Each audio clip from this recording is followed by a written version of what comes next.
BTR रेकर्डआ दिनैसिमाव 5 बोसोर आबुं मोनबाय। बेखौ लोब्बा लाखिनानै नोंथांमोना दिनै 14 नं ब्लकआ दिनै मोनसे बाइक रेलि हान्जा सालायनाय हाबाफारि लादों। मा मिथिं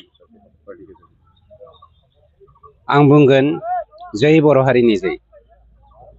मानो जै बर' हारिनि जै? दिनै बर'आ मुलुगाव बयनिख्रुइबो आब्रुथि गोनां, सान्थिखौ मोजां मोनग्रा, गावनि गाव आथिङाव गसंथानो मोजां मोनग्रा, गसंनानै रायजो जानो मोजां मोनग्रा मोनसे हारि।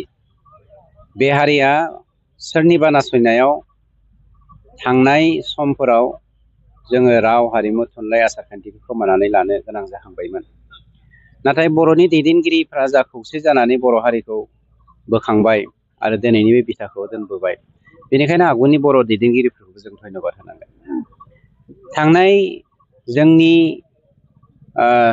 बर'लेण्ड मुभमेन्टनि समाव जोंहा गोबां खहा जादोंमोन आरो जोंखौ आब्रुथि गोनां हारि होननायनिफ्राय मानसिफ्रा एरखेनानै सोंखारिनो नागिरदोंमोन आरो सानदोंमोन जे बर' हालामाव मालाबाबो जों गोजोन लाबोनो हानाय नंला, खौसेथि फैनाय नंला होननानै।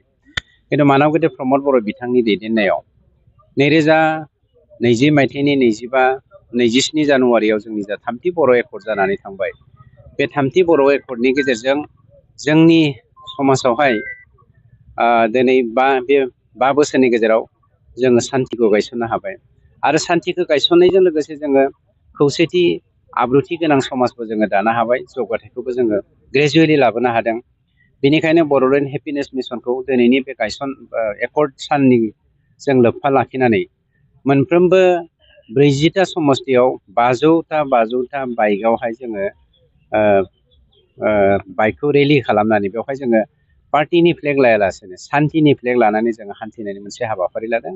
जायखौ जोङो हालामावहाय सान्थि गायसननायजों लोगोसे बड'लेण्ड हेपिनेस मिसन जोङो फोसावनायजों लोगोसे बिटिसिनि दरबार, आसामनि दरबार, भारतनि दरबार, मुलुगनि दरबाराव जोङो गायसननायाव पारमानेन्टलि जोङो खामानि मावनो हायो नामा, बे मिसननि गेजेरजों बेखौ फोसावनायनि हाबाफारिजों दिनैनि हाबाफारिखौ लानाय जादों। बिटिसि एकर्डआव मोननाय माखासे 16टा जे गोहोफोर बेखौ आसाम सरकारा लांफिनबाय होननानै अपोजिसन दोलोआव थानाय बिथांमोना बुंबाय थायो।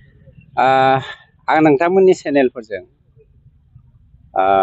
बिथांमोननि सोरबा हाग्रामायाथ' जाम्बासो बियो, एखेबारे महामुर्ख हाग्रामाया।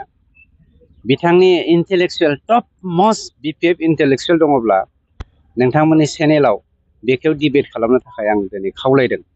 नोंथांमोना दिनै लोगो मोनोबा बावैसोनो नोंथांमोननि चेनेलाव डिबेट खालामनो थाखाय बे बेलायावहाय आं बिथांमोनखौ चेलेन्ज खालामबाय। सार एरिया एक्सटेनसना नै दा जोंना फेब्रुवारियावहाय मोनसे 125 एमेन्डमेन्ट बिल पास जानो थांगासिनो दङ।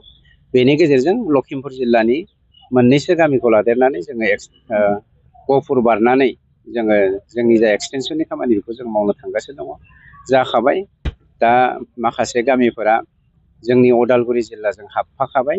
एडमिनिस्ट्रेसननि बेलायाव जोङो हानि बेलायाव बे खामानिफोरखौ जोङो दा मावजेननो खामानि लागासिनो दंखायो। गतिके उननि जेनेरेसना मावलांसिगोन, जोङो जोंनि खामानिखौ जों मावनानै होबाय। बेनो जोंनि मावनांगौ खामानि। 25 मायथाइनि जे बिटिसि बेयाव बाहागो लानो मोनदों। 25 मायथाइनि जा बिटिआर बा बिटिसि बिसायख'थि, बे बिसायख'थियाव जोङो 100% गावनि आथिङावनो गसंथानानै जोङो इलेक्सन गेलेगोन आरो जोङो जुदिहे अबंलावरियाव मोनोब्ला 60टा समस्ति जायोब्लाबो जोङो 35टा 40टा सिट देरहानानै जोङो गावनो हारसिंनो इउपिपिएल गोजायैनो सरकार दानायनि बेब'स्थाखौ लागोन।